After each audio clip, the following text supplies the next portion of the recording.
అందరికీ నమస్కారం అండి. ఎలా ఉన్నారు? మీరు బాగుండాలని కోరుకుంటున్నాను. నేను మీ మధు, లతా రియాలిటీ యూట్యూబ్ ఛానల్కి స్వాగతం. ఫ్రెండ్స్, ఈరోజు టాపిక్ వచ్చేసి రిక్వెస్టెడ్ టాపిక్ అన్నమాట. శ్రీకాకుళంలో ఉండే అభిషేక్ నాతో ఫోన్ చేసి మాట్లాడటం జరిగింది. మరి అభిషేక్ చెప్పిన విషయాలు ఏమంటే 2019లో అతనికి బస్ పాస్ వచ్చిందంట వాళ్ళ నాన్నగారికి. అయితే ఇప్పుడు రీవెరిఫికేషన్కి వెళ్ళారంట. వెళ్తే సదరం సర్టిఫికెట్ ఇవ్వలేదంట, ఇంకా రాలేదు అని. సరే, పాత సదరం సర్టిఫికెట్ ఉంది కదండి, దాన్ని తీసుకొని బస్ స్టాండ్ డిపోకి వెళ్ళారు. వెళ్తే అక్కడ ఏం జరిగింది అనేది ఈరోజు టాపిక్. దానికన్నా ముందు హౌస్ పెన్షన్స్ అంటే భర్త చనిపోయిన భార్యలకి హౌస్ పెన్షన్స్ డిసెంబర్లో 1వ తారీఖు ఇస్తున్నారండి. వినిపిస్తుందా నా వాయిస్? జలుబు చేసింది. కొత్తగా అయితే ఇస్తున్నారు. అట్లాగే పెన్షన్స్ 1వ తారీఖు రేపేనండి, సోమవారం రోజు. మీకు మేడం గారండి, అందరికీ పెన్షన్లు ఇస్తున్నారా అని చాలా కామెంట్స్ వచ్చినాయి.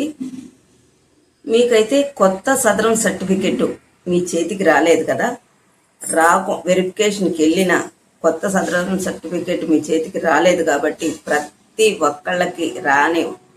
ఒక్కళ్ళకి పెన్షన్లు ఇచ్చేయమని ఆర్డర్ వచ్చింది. ఓకేనా? ఇది హ్యాపీ అయిన విషయం. మీరు ఏం టెన్షన్ పడవద్దండి. ప్రతి ఒక్కళ్ళకి 1వ తారీఖు, డిసెంబర్ 1వ తారీఖు పెన్షన్లు యథావిధిగా డిస్ట్రిబ్యూషన్ చేయబడతాయి. ఓకేనా? ఇంకా కొన్ని టాపిక్ మాట్లాడుకోబోయే ముందు, లతా రియాలిటీ యూట్యూబ్ ఛానల్ ఎవరైనా చూస్తున్నారా కొత్తగా? ప్లీజ్ ఫ్రెండ్స్, కొంచెం సపోర్ట్ చేయండి. చాలా మటుకి సబ్స్క్రైబ్ చేసుకోకుండానే మన వీడియోస్ చూస్తున్నారు. ప్లీజ్ అట్లా చేయగాకండి, నాకు సపోర్ట్ కావాలి కదా. లైక్ చేయండి, హైప్ చేయండి. మీ ఫ్రెండ్స్కి, ఫ్యామిలీ మెంబర్స్కి మన వీడియోల్ని షేర్ చేయండి. సబ్స్క్రైబ్ చేసుకొని పక్కనే బెల్ ఐకాన్ ఉంటుంది, అది ఆన్లో పెట్టుకోండి. ఓకేనా ఫ్రెండ్స్? మరి టాపిక్లోకి వెళ్ళిపోదాం. అభిషేక్ వాళ్ళ నాన్నగారికి ఆ పాత సర్టిఫికేట్ చెల్లదండి, మేమేమో కొత్త సదరం సర్టిఫికేట్ తెచ్చుకుంటేనే మీకు బస్ పాస్ జారీ చేయబడుతుంది అని క్లారిటీ ఇచ్చారంట. చూడండి ఫ్రెండ్స్, ఇప్పుడు ఒకళ్ళు ఇద్దరు కాదు, ఎంతమంది సఫర్ అవుతున్నారో చూడండి.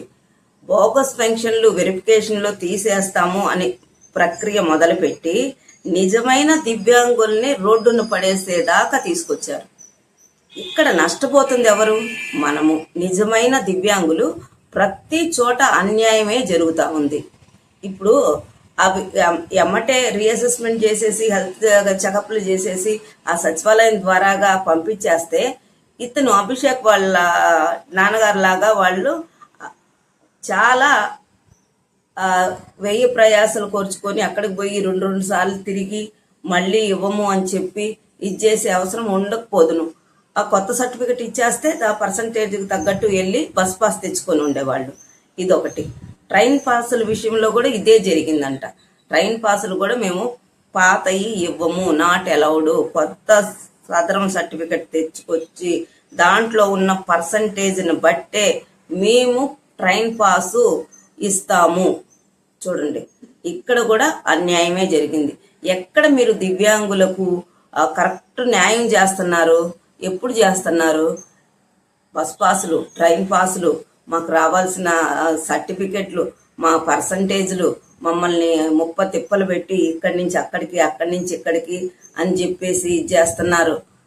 ఏది కూడా కరెక్ట్గా జరగట్లేదు. ఈ ప్రభుత్వము నిజమైన దివ్యాంగుల్ని నడి రోడ్డున ఇసిరి పడేసింది.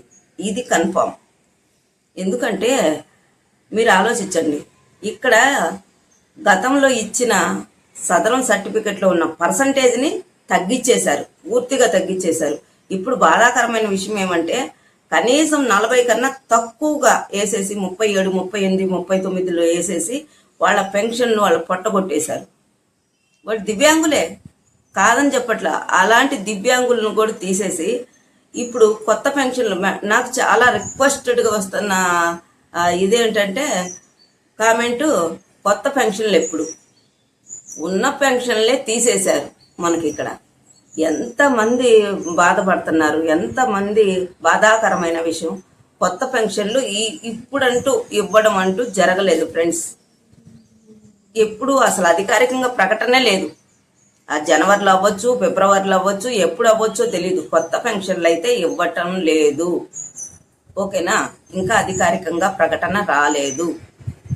ఓకే, దీన్ని అర్థం చేసుకోండి. వస్తే నేనే తప్పకుండా ఇస్తాను. నిజమైన దివ్యాంగుల్ని నడి రోడ్డున పడేసి వాళ్ళకి రావాల్సిన పెన్షన్లు కానీ, వాళ్ళకి రావాల్సిన పర్సంటేజ్లు కానీ, ఉద్యోగాలకు కానీ, రాయితీలకు కానీ, లేకపోతే జాబులకు కానీ, ఇప్పుడు జాబులు పడుతున్నాయి. ఎంతమంది సఫర్ అవుతున్నారు. ఈయన తీసుకున్న ఒక్క నిర్ణయం వల్ల మన దివ్యాంగులందరము చాలా పెద్ద దాన్ని ఏమంటారు, కోలుకోలేని దెబ్బ కొట్టినాడు బాబు గారు మనల్ని. ఈ కూటమి ప్రభుత్వం వచ్చిన తర్వాత మాకు న్యాయం చేయకపోగా ఆయన ఈ రకమైన ఇబ్బందుల్ని గురి చేస్తా ఉన్నాడు. మంచంలో ఉన్నోళ్ళని, బెడ్ రిలేటెడ్లో ఉన్నోళ్ళని ఎవరు సార్? ఆయనకి 15,000 రూపాయలు 10,000 రూపాయలు వచ్చే పెన్షన్ని పర్సంటేజ్ తగ్గిస్తే వాళ్ళకి ఎవరు 15,000 రూపాయలు ఇచ్చేది? మెడికల్ పెన్షన్లు 10,000 రూపాయలు ఇచ్చేది ఎవరు? మీరు పర్సంటేజ్లకి జోలికి ఎందుకు వెళ్తారు?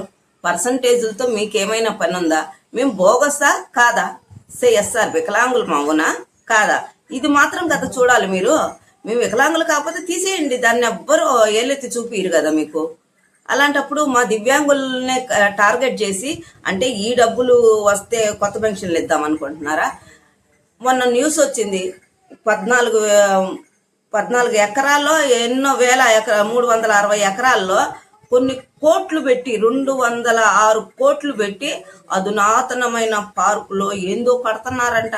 మరి అన్ని కోట్లు పెట్టే ఈ ప్రభుత్వము కొన్ని కోట్లు పెట్టి వికలాంగులకి రావాల్సిన ట్రై సైకిల్ కావచ్చు, బ్యాటరీ సైకిల్ కావచ్చు, వాళ్ళకి జీవనోపాధి కల్పించడానికి చక్కగా బ్యాంక్ లింకేజీలు ఒక 50,000 వాళ్ళ జీవితాలు సెట్ అయిపోతాయి కదా. ఇట్లా మన దివ్యాంగులు ఎవరు అడగ ఫ్రెండ్స్, నేను మిమ్మల్ని అడుగుతున్నా, మీతోనే మాట్లాడుతున్నాను. ప్రతి చోట, ప్రతి ఏరియాల్లో మన దివ్యాంగులంతా మూకుమ్మడిగా ఈ ప్రభుత్వాన్ని నిలదీసినప్పుడు మాత్రమే మనకి న్యాయం జరుగుతుంది అని నా అభిప్రాయం. ఓకేనా? అర్థమవుతుందా నేను చెప్తా ఉంది? పేపర్కి ఇచ్చినారు ఫ్రెండ్స్, 306 కోట్లు 206 కోట్లు పెట్టి అత్యాధునికమైన ఎన్విరాన్మెంట్ టెక్ పార్కులో దేవాలయాలు ఏదో కడుతున్నారట. దేవాలయాల జోలికి మనం వెళ్ళకూడదు ఫ్రెండ్స్, మనకు దేనికి కానీ మిస్టేక్.